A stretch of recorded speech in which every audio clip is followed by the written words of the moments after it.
বিসমিল্লাহির রহমানির রহিম। মোবাইল স্ক্রিনে হারিয়ে যাওয়া সেই ছেলেটি।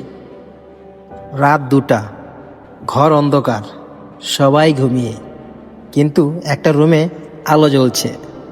আলোটা বাতির না, মোবাইল স্ক্রিনের। সেখানে বসে আছে সাকিব।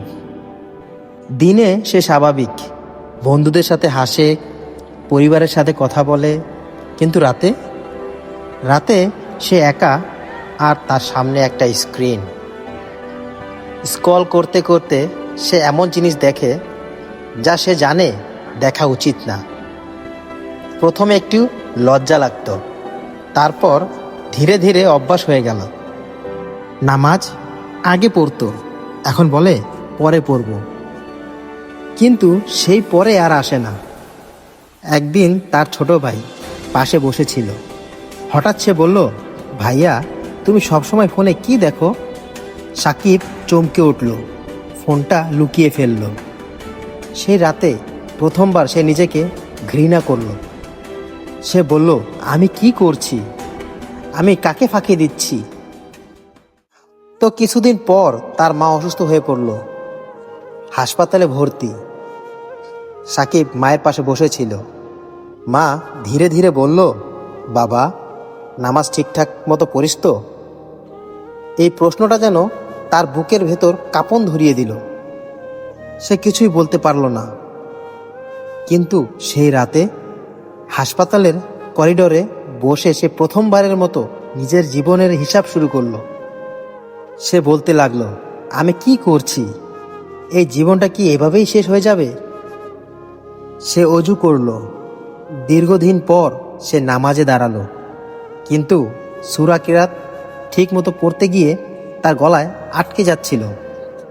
চোখ দিয়ে পানি পড়তে লাগলো।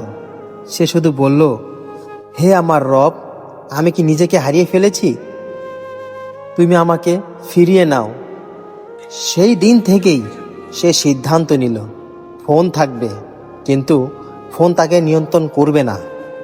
সে সেই ফোনে থাকা অ্যাপসগুলো মুছে ফেলল, নিজেকে ব্যস্ত রাখতে শুরু করলো, নামাজ শুরু করলো। সহজ ছিল না, বারবার নফস আর শয়তানের ধোকায় টানতো, কিন্তু সে লড়াই করল।